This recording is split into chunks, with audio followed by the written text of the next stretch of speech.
Capítulo 1. Todavía habla. Párrafo 1. Pregunta. ¿Qué bloqueaba la entrada al jardín de Edén y qué deseaba Abel más que nada en el mundo? Abel observa a su rebaño de ovejas pastando tranquilamente en la ladera al atardecer. Entonces, el muchacho mira a la distancia, mucho más allá de sus ovejas, y su vista se centra en el leve resplandor que aparece a lo lejos. Él sabe que allí hay una espada envuelta en llamas que gira y gira sin cesar, bloqueando la entrada al jardín de Edén. Sus padres solían vivir en ese lugar, pero ahora no pueden entrar ni ellos ni nadie más. Imagínese a Abel, con el cabello un tanto alborotado por la brisa, alzando los ojos al cielo y pensando en su Creador. Cuánto anhelaba que algún día se cerrara la brecha que separaba de Dios al hombre. No había nada en el mundo que deseara más. Párrafos 2 a 4. Pregunta. ¿En qué sentido nos habla hoy Abel? Abel, el segundo hijo de Adán, nos está hablando hoy. ¿Podemos oírlo? Pero ¿cómo es posible si murió hace muchísimo tiempo? Quizás piense usted. Y es verdad, sus restos se convirtieron en polvo hace casi 6.000 años. Además, la Biblia nos explica que los muertos no tienen conciencia de nada en absoluto. Eclesiastés 9, 5 y 10. Y no solo eso, en las Escrituras no aparece ni una sola palabra pronunciada por Abel. ¿Cómo puede entonces hablarnos? Inspirado por Dios, el apóstol Pablo dijo lo siguiente sobre Abel. Por medio de ella, aunque murió, todavía habla. Hebreos 11:4 dice: Por fe Abel ofreció a Dios un sacrificio de mayor valor que el de Caín, por la cual fe se le dio testimonio de que era justo, pues Dios dio testimonio respecto a sus dádivas, y por ella, aunque murió, todavía habla. ¿Por medio de qué sigue hablando? Por medio de su fe. Abel fue el primer ser humano que cultivó esa hermosa cualidad. Tuvo una fe tan firme y profunda que su ejemplo ha logrado superar la prueba del tiempo y continúa vivo hasta nuestros días. Si nos esforzamos por imitarlo, será como si Abel realmente nos estuviera hablando. Pero, puesto que se dice tan poco de Abel en la Biblia, ¿qué podemos aprender de él y de la fe que demostró? En este capítulo hallaremos la respuesta. Vivió en el tiempo de la fundación del mundo. Párrafo 5. Pregunta. ¿A qué se refería Jesús cuando relacionó a Abel con la fundación del mundo? Abel nació casi al principio de la historia del hombre. Siglos después, Jesús dijo que había vivido en el tiempo de la fundación del mundo. Lucas 11:50 y 51 menciona: Para que la sangre de todos los profetas vertida desde la fundación del mundo sea demandada de esta generación, desde la sangre de Abel hasta la sangre de Zacarías, que fue muerto entre el altar y la casa. Sí, les digo, será demandada de esta generación. Todo indica que con la palabra mundo, Jesús se estaba refiriendo al conjunto de los seres humanos que podrían ser redimidos o rescatados del pecado. Aunque Abel fue el cuarto ser humano de la historia, al parecer fue el primero a quien Dios consideró digno de ser redimido. La nota a pie de página dice: la palabra griega original para fundación transmite la idea de lanzar simiente y, en sentido figurado, se relaciona con la procreación. Se entiende, por lo tanto, que la expresión «la fundación del mundo» tiene que ver con la descendencia inmediata de Adán y Eva. Ahora bien, si el primer hijo que tuvieron fue Caín, ¿por qué no relacionó Jesús la fundación del mundo con este, sino con Abel? Porque las decisiones y acciones de Caín fueron una muestra de rebelión deliberada contra Jehová. De modo que es lógico concluir que Caín, al igual que sus padres, no tendrá resurrección ni redención. Fin de la nota. Es evidente que Abel no se crió en el mejor de los ambientes. Párrafo 6. Pregunta. ¿Qué sabemos de los padres de Abel? Aunque el mundo acababa de empezar, aquella primera familia ya se encontraba en circunstancias muy lamentables. Adán y Eva seguramente disfrutaban de belleza física y vitalidad. Habían sido perfectos y habían tenido ante sí la perspectiva de vivir para siempre. Pero cometieron un gravísimo error, y lo sabían. Se rebelaron contra Jehová, y por eso fueron echados del paraíso en que vivían, el jardín de Edén. Por poner sus deseos antes que todo lo demás, incluso antes que las necesidades de sus hijos, perdieron la perfección y la vida eterna. Párrafos 7 y 8. Pregunta: ¿qué exclamó Eva cuando nació Caín y en qué es posible que pensara? La vida de Adán y Eva fuera del jardín era muy dura. Así y todo, cuando les nació su primer hijo, lo llamaron Caín, que significa algo producido, y Eva exclamó: he producido un hombre con la ayuda de Jehová. Génesis 4:1. Tal vez pensó en la promesa que Jehová había hecho en el jardín cuando profetizó que cierta mujer produciría una descendencia que destruiría al ser malvado que los había descarriado. ¿Creyó Eva que ella era la mujer de la profecía y que Caín era la descendencia prometida? En ese caso estaba muy equivocada. Es más, si ella y Adán inculcaron esa idea en Caín durante su crianza, lo único que consiguieron fue alimentar su orgullo. Con el tiempo, Eva dio a luz a su segundo hijo, pero no encontramos expresiones tan pretenciosas acerca de él. Lo llamaron Abel, que posiblemente significa exhalación o vanidad. ¿Quería decir la elección de ese nombre que sus expectativas eran menos ambiciosas, que no esperaban tanto de Abel como de Caín? Quizás, pero no podemos saberlo a ciencia cierta. Párrafo 9. Pregunta: ¿qué pueden aprender de Adán y Eva los padres de hoy? Los padres de hoy pueden aprender mucho de los errores de aquellos primeros padres. ¿Alimentarán con sus palabras y acciones el orgullo, la ambición y el egoísmo de sus hijos? ¿O les enseñarán a amar a Dios y buscar su amistad? Lamentablemente, Adán y Eva no cumplieron bien con su responsabilidad. No obstante, había esperanza para sus hijos. ¿Cómo cultivó su fe Abel? Párrafos 10 y 11. Pregunta: ¿a qué trabajo se dedicaron Caín y Abel? ¿Qué cualidad cultivó Abel? Al ir creciendo los dos muchachos, Adán seguramente les enseñó a efectuar los trabajos necesarios para alimentar y cuidar a la familia. Caín se dedicó a la agricultura y Abel se convirtió en pastor de ovejas. Pero Abel hizo algo mucho más importante. Con los años fue cultivando fe, esa hermosa cualidad sobre la que tiempo después escribió el apóstol Pablo.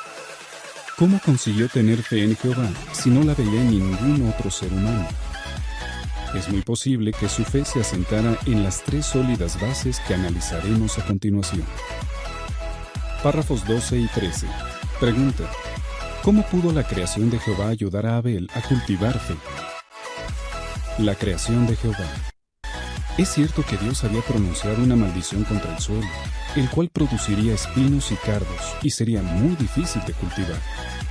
Aún así, la tierra daba con generosidad lo suficiente para el sustento de la familia de Abel. Por otra parte, había muchos otros elementos de la naturaleza que Jehová no maldijo, como las aves, los peces y demás animales, o las montañas, los lagos, los ríos y los mares. Tampoco el cielo, las nubes, el sol, la luna y las estrellas. Dondequiera que Abel miraba, veía prueba del profundo amor y la inmensa sabiduría y bondad de Jehová, el creador de todas las cosas. Romanos 1:20 explica: porque las cualidades invisibles de Él se ven claramente desde la creación del mundo en adelante, porque se perciben por las cosas hechas, hasta su poder sempiterno y divinidad, de modo que ellos son inexcusables. Sin duda alguna, cada vez que meditaba agradecido en la creación y las cualidades de Dios, su fe se fortalecía. Seguramente, Abel dedicó tiempo a reflexionar en asuntos espirituales.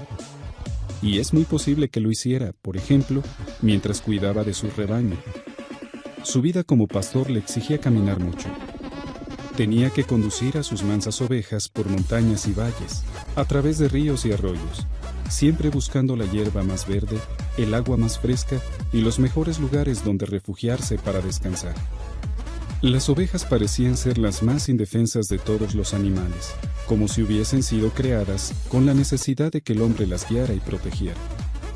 Se daba cuenta Abel de que él también necesitaba la guía, la protección y el cuidado de alguien mucho más sabio y poderoso que cualquier ser humano.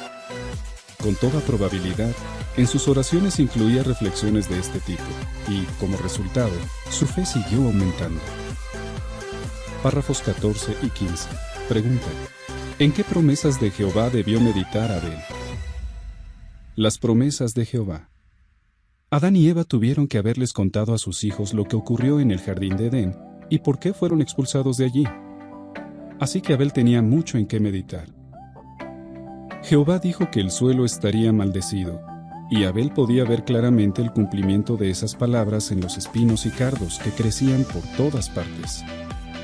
Jehová predijo, además, que Eva sufriría dolores en los embarazos y los partos. Y seguro que cada vez que su madre iba a tener un hijo, Abel se daba cuenta de que esa predicción también se cumplía. Asimismo, Dios previó que Eva sentiría una necesidad desequilibrada de recibir la atención y el amor de su esposo, y que Adán, por su parte, la dominaría. Y no hay duda de que Abel presenció en más de una ocasión esta lamentable realidad. Vez tras vez comprobó que todo lo que Jehová decía se cumplía. Por lo tanto, disponía de buenas razones para tener fe en la promesa de Dios sobre la descendencia, que un día corregiría los males que se originaron en el jardín de Edén. Párrafos 16 y 17. Pregunta: ¿qué pudo aprender Abel del ejemplo de los querubines? Los siervos de Jehová. Dentro de su familia, Abel no encontró a nadie que fuera un buen ejemplo. Pero los seres humanos no eran las únicas criaturas inteligentes que había en la tierra en aquel tiempo. Cuando Adán y Eva fueron expulsados del jardín de Edén, Jehová se aseguró de que ni ellos ni ninguno de sus descendientes pudieran entrar en aquel paraíso. Para vigilar la entrada, apostó allí a unos querubines, ángeles de muy alto rango, y la hoja llameante de una espada que giraba continuamente. Génesis 3:24 menciona: de modo que expulsó al hombre, y al este del jardín de Edén apostó los querubines y la hoja llameante de una espada que continuamente daba vueltas para guardar el camino al árbol de la vida. ¿Se imagina a Abel de niño mirando fascinado a aquellos querubines? No hay duda de que la impresionante apariencia de esos ángeles reflejaba su inmenso poder. Y eso sin mencionar la espada que echaba llamas y giraba sin cesar. ¡Qué impactante le resultaría! ¿Vio Abel alguna vez que los querubines se aburrieran y abandonaran su puesto? No, todo lo contrario. Día y noche, año tras año, década tras década, aquellas inteligentes y poderosas criaturas se mantuvieron en su lugar. Abel pudo notar que Jehová tenía siervos que le obedecían con fidelidad y constancia. Así es. En los querubines vio una lealtad y obediencia a Dios que no veía en su familia. ¿Cuánto debió fortalecer su fe el ejemplo de estos ángeles? Párrafo 18. Pregunta: ¿en qué podemos basar nuestra fe hoy día? Al meditar en la creación y las cualidades de Dios que ésta refleja, así como en las promesas divinas y en el ejemplo de los leales ángeles, Abel consiguió que su fe creciera cada vez más. ¿Cuánto podemos aprender de él? En cierto sentido, es como si nos estuviera hablando. Para los jóvenes, su ejemplo también encierra una animadora lección. Pueden estar seguros de que, sin importar lo que haga su familia, pueden llegar a tener verdadera fe en Jehová. Con las maravillas de la creación que nos rodea, la Biblia completa a nuestra disposición y tantos ejemplos de hombres y mujeres fieles a Dios, ¿no es cierto que tenemos razones de sobra para cultivar una fe sólida? ¿Por qué fue superior el sacrificio de Abel? Párrafo 19. Pregunta: ¿qué gran verdad llegó a comprender Abel? A medida que la fe de Abel iba creciendo, también crecía su deseo de demostrarla con obras. Pero, ¿qué podría darle un simple ser humano al Creador del universo? Dios no necesita regalos ni ayuda de ningún hombre. Sin embargo, Abel llegó a comprender una gran verdad. Si le ofrecía a Jehová lo mejor que tenía y con el motivo adecuado, su amoroso Padre lo aceptaría con gusto. Párrafos 20 y 21. Pregunta: ¿qué ofrendas hicieron Caín y Abel? ¿Y cómo reaccionó Jehová? Abel decidió ofrecerle a Dios algunas ovejas de su rebaño. Para ello eligió las primeras y mejores crías y, tal como indica el relato, incluyó en su sacrificio las partes que él consideraba más selectas, a saber, sus trozos grasos. Por su parte, Caín también esperaba conseguir la bendición y el favor de Dios, y por eso preparó una ofrenda con algunos productos de su cosecha. Pero su motivación no era tan pura como la de su hermano, y la diferencia se hizo obvia cuando presentaron sus regalos ante Dios. Posiblemente ambos utilizaron altares y fuego para hacer sus ofrendas, y tal vez las presentaron a la vista de los querubines, que en aquel tiempo eran los únicos representantes de Dios en la tierra. ¿Cómo reaccionó Jehová? El relato dice que miraba con favor a Abel y su ofrenda, aunque no indica cómo lo demostró. Génesis 4:4. Párrafos 22 y 23. Pregunta: ¿por qué le agradó a Jehová la ofrenda de Abel? ¿Por qué veía Jehová con agrado a Abel? ¿Era por la ofrenda en sí? Al sacrificar unos corderos, Abel estaba ofreciendo la vida de aquellos animales y derramando su valiosa sangre. Pero, ¿era consciente de lo mucho que significaba esa clase de sacrificio? Siglos después, Dios estableció que se usara el sacrificio de un cordero sano, sin defectos. Este representaría el sacrificio de su propio Hijo perfecto, el Cordero de Dios, quien derramaría su sangre inocente por la humanidad. Juan 1:29.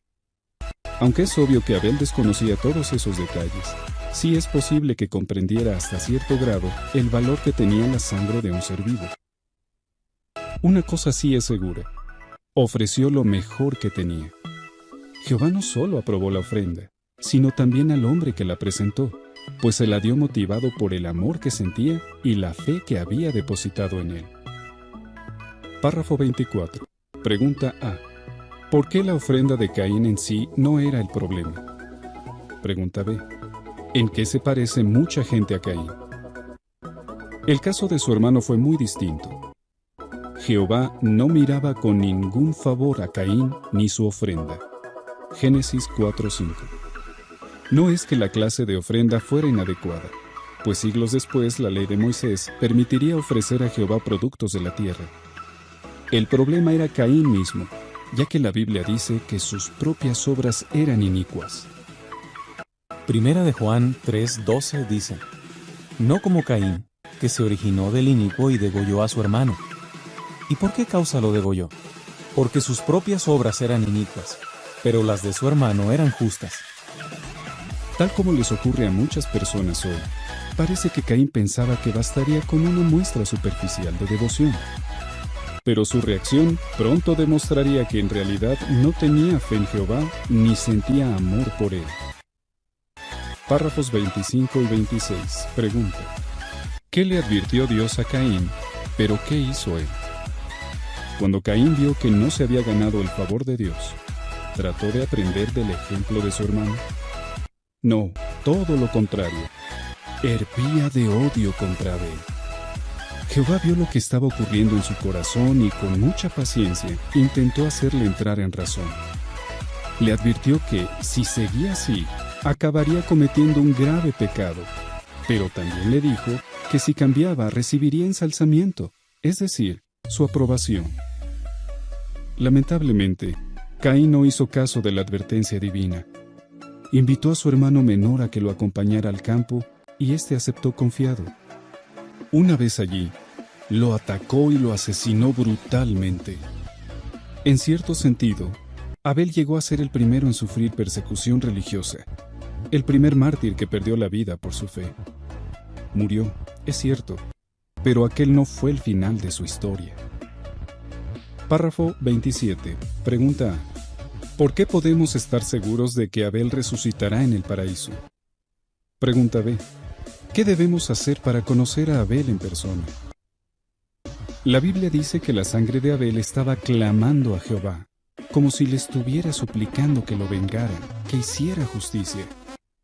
Y Dios respondió castigando al malvado Caín por lo que había hecho. Hoy, Abel nos está hablando mediante su ejemplo de fe. Probablemente vivió unos 100 años, pocos en comparación con el largo tiempo que vivía la gente de su época. Pero los aprovechó bien y murió sabiendo que contaba con el amor y la aprobación de su Padre Celestial. De modo que podemos tener la certeza de que está seguro en la infinita memoria de Jehová, a la espera de resucitar en un paraíso terrestre. ¿Estará usted aquí para recibirlo? Sí, siempre y cuando haga todo lo posible por escuchar la voz de Abel e imitar su sobresaliente fe. Preguntas para pensar. ¿En qué sentido nos habla hoy Abel? ¿Qué pueden aprender los padres de los errores que cometieron Adán y Eva?